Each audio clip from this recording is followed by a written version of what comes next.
as my English is not very good, I will read a bit what I have prepared.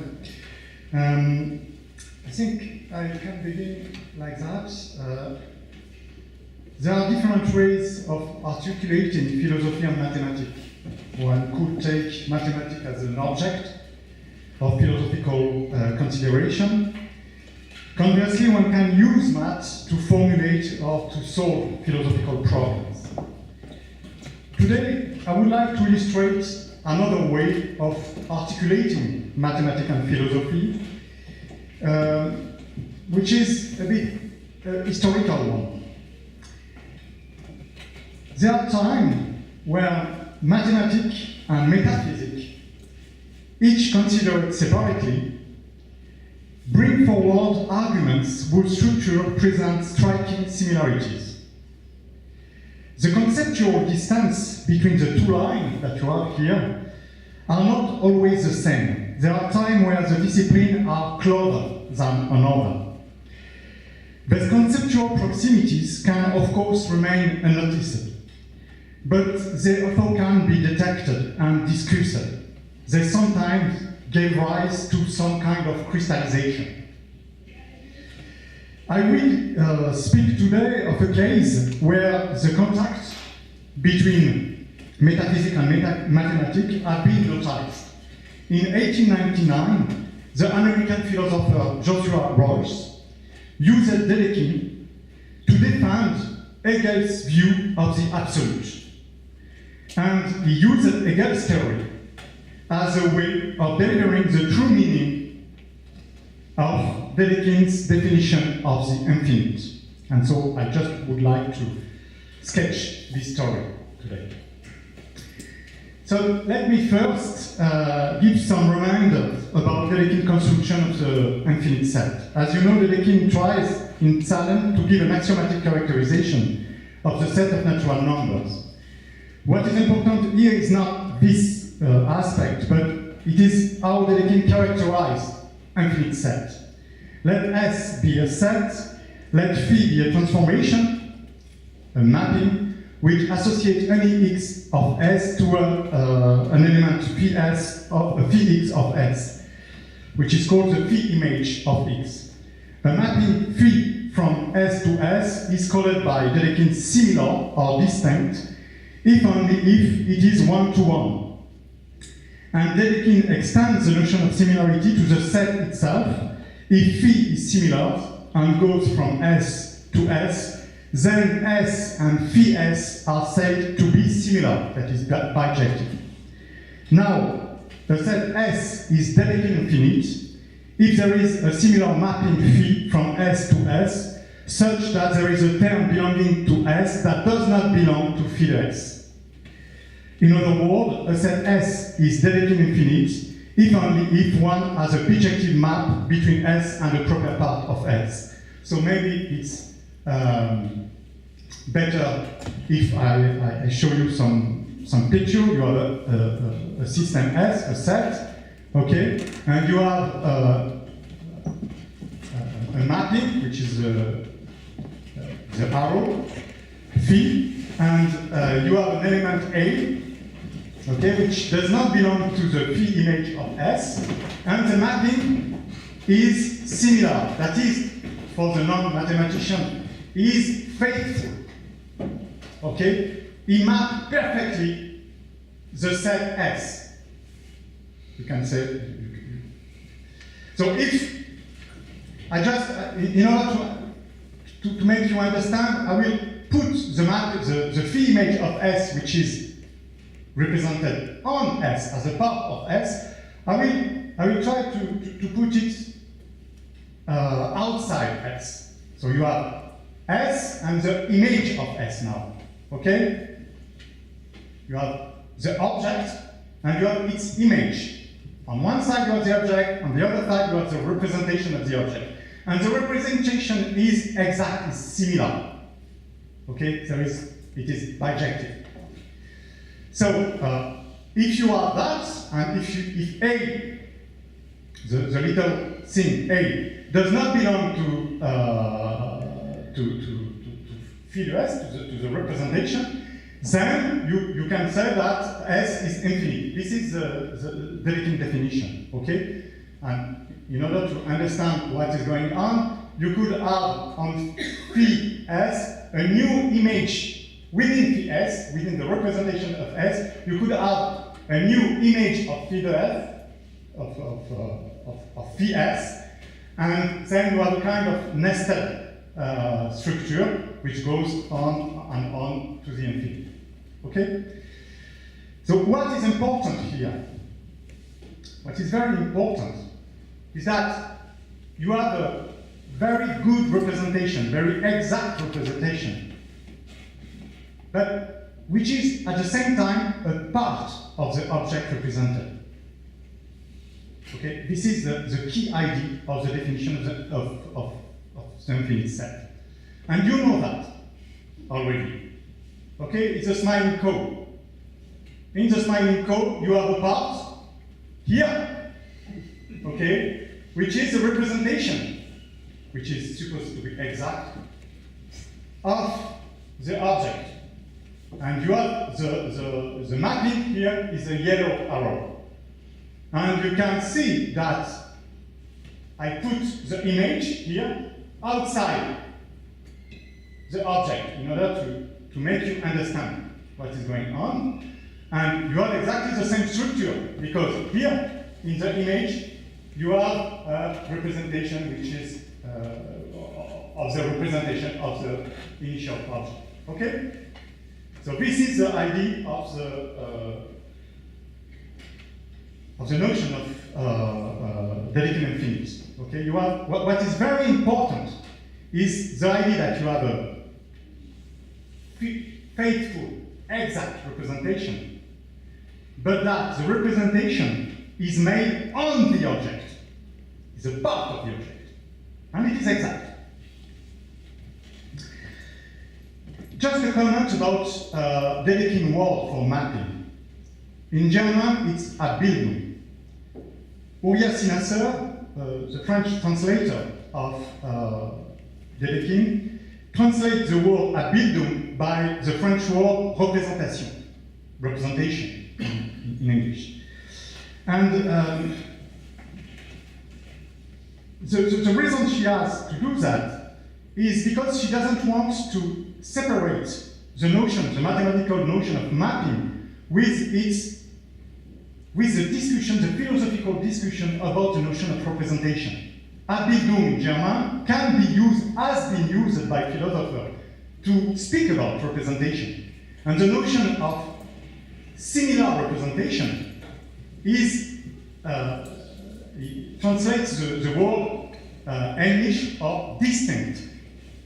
And distinct is a very, very important notion in the philosophical discussion about representation. Okay? But in the philosophical tradition, what is generally the case is that when you speak about representation, you have on one side the object to be represented, and on the other side the representation. Okay? And here, the move that is made by Dedekind is precisely to take the other object and to put it on the target, as it were. Okay.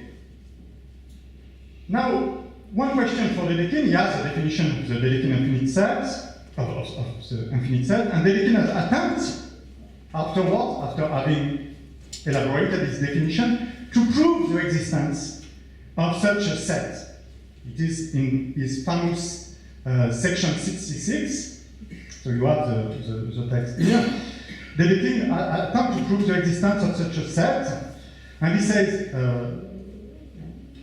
you can read the text, my own realm of thought, Gedankenwelt, the totality S of all things, which can be object of my Sucht, is infinite, etc., etc. I let you read the text. The idea is this one. S is the totality of things that can be the object of my thought. Phi de X is the ID, if you have, if X is an object of my thought, phi de X is the ID of X, or is the thought that X is an object of my thought. Okay? This transformation, this mapping is similar. And Dedekind say that my own ego, that is myself, my own ego can be an object of my thought, but it is not itself an ID or a thought. Okay? Thus, my own ego belongs to the totality of things that can be object of my thought, but it does not belong to my representation, to my ID, to the ID that I can do about the object of my thought. So you have a set, a similar an injective mapping, and an element which does not belong to the image. S is Dedekind infinite. S is infinite. So my Gedankenwelt is Dedekind infinite. Okay? So that is Dedekind proof, infamous proof about the existence of an infinite set. It is infamous for at least for two reasons, but I will just content myself for one reason. Dedekind assumed that the totality of things that can be object of my thought is a set. That is, he has, which is not the case, it's a contradictory notion. So Dedekind worked with a naive notion of set. Okay. So now, enough for Dedekind. Sorry. I just come to Royce. Who is Royce? Royce is an American philosopher who gives a pragmatic twist to German idealism. He was the leading American proponent of absolute idealism.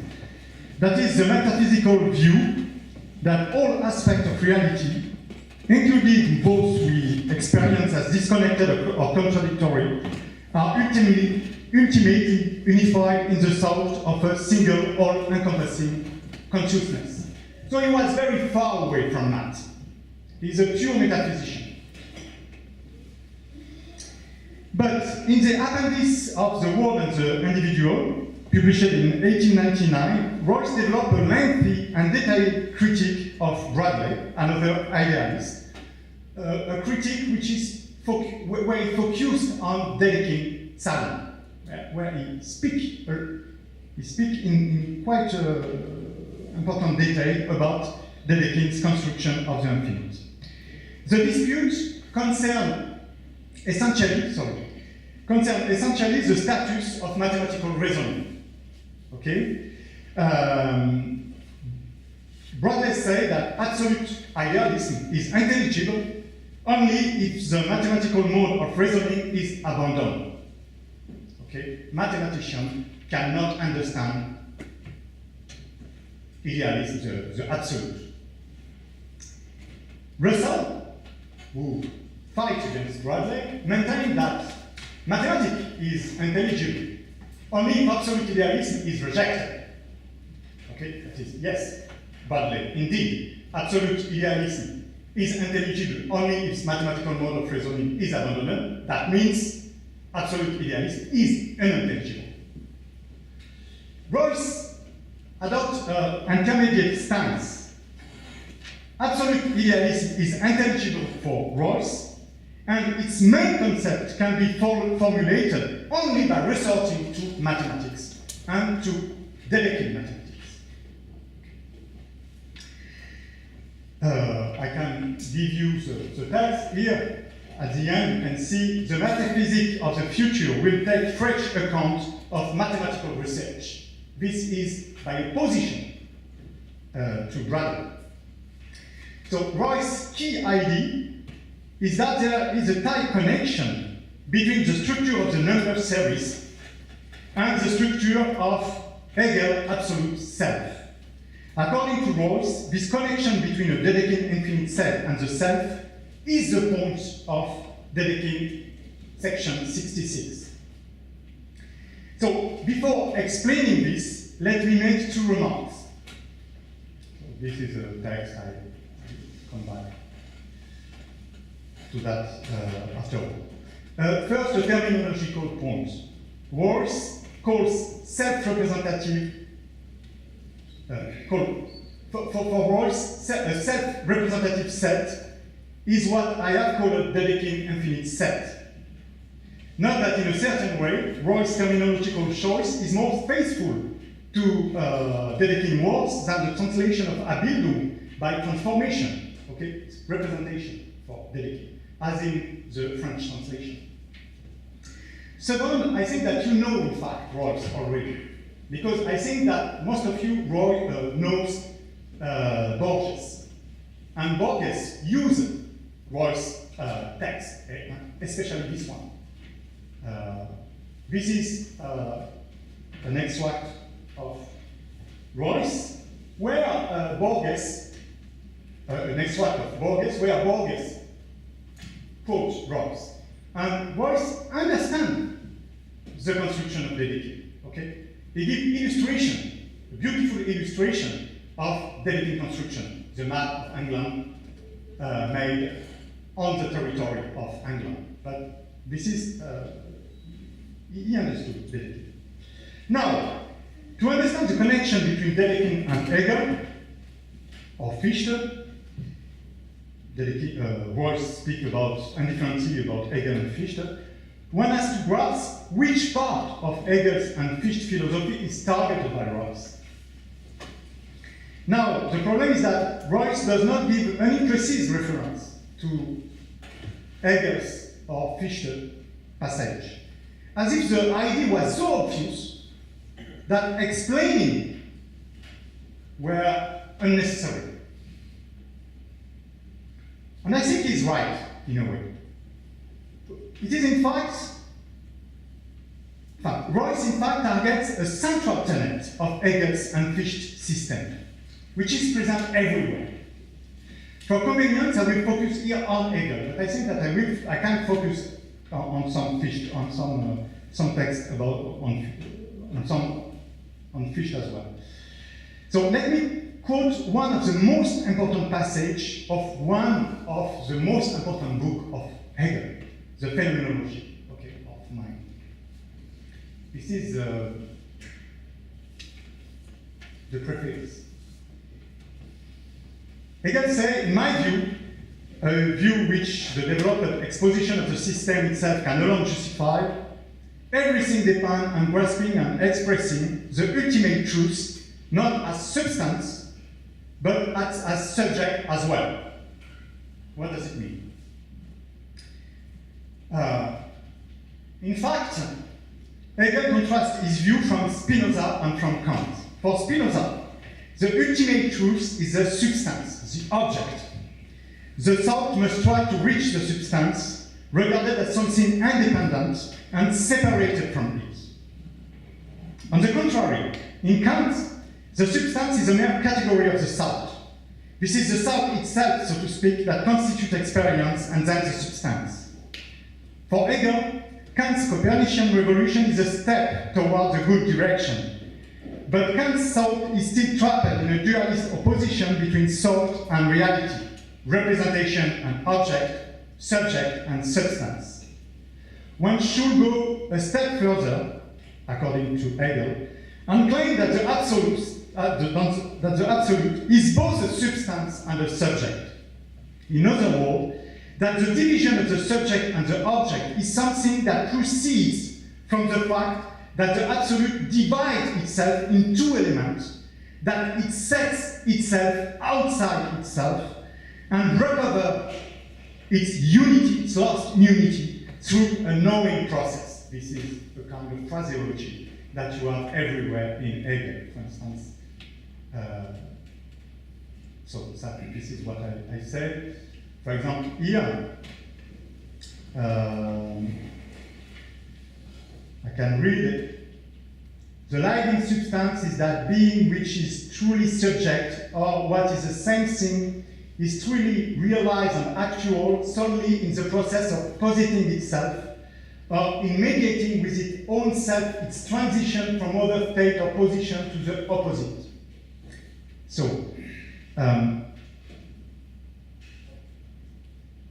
can try to just try to picture what is going on. Here you have Spinoza, that is, the object is the absolute, okay, and what is very important is to try to recover, to represent what is considered as independent from your mind. Here is Kant, as it were, that is the object, the moment of the independence, is something which is illusory. The real source of knowledge is in the subject. Okay? And in fact, the idea of Hegel is that both subjects, the subjective side and the objective side, is present in the object as it is present in the subject. Okay? That is, the distinction between the subject and the object is a result. It is not a starting point, it's a result. Okay? And what is very central in this position is that what is targeted, what is criticized by Hegel and by Fichte is the idea, is what they call the philosophy of representation. That is, all the philosophy which consider the divide between subject and object as the starting point of the reflection. Okay. Okay. So this is, I think, what you can extract from this kind of passage in Hegel. But you might begin, you might feel uncomfortable. Hegel's writing are known, and Fichte's writing is the same thing, are known for being especially obscure, as you can see if you read it. So you can say, but what is the connection between their surroundings and the Dedekind infinite?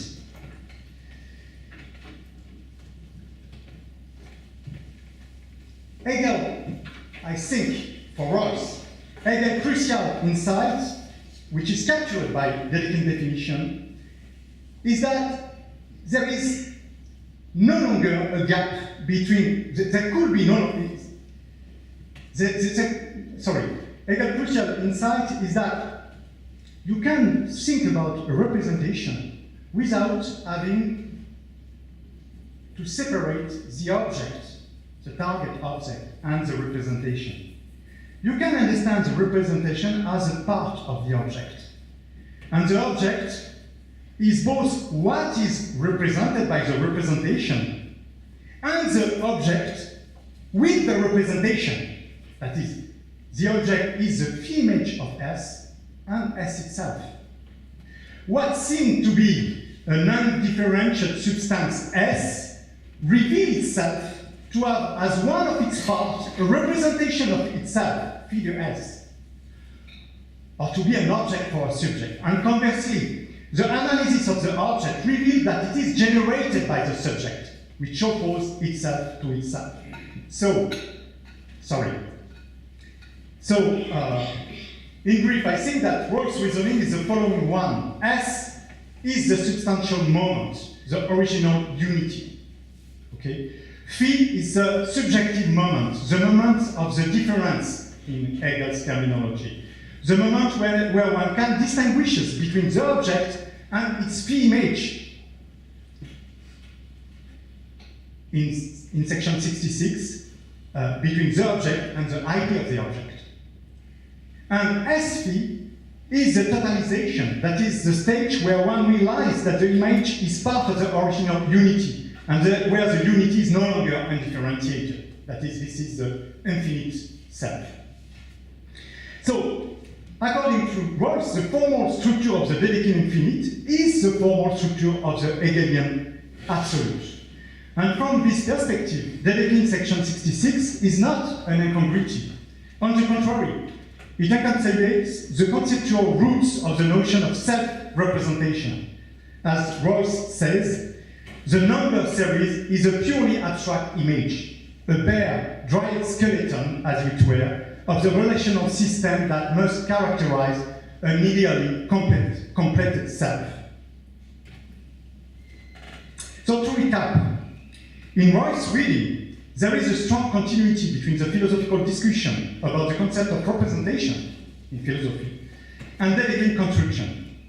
Dedekind's definition of the infinite is conceived as a way to clarify the essential point of Hegel's and Fichte's criticism of the philosophy of representation, which takes the division of subject and object of a representation and the represented as a starting point. Dedekind's idea is that one can conceive, according to Royce, one can conceive a distinct representation, an exact representation, that transforms a whole into one of its proper parts. And this is read in this context, this is taken in this context as an idea, as the idea that you can have a representation within a target, within the represented object. So,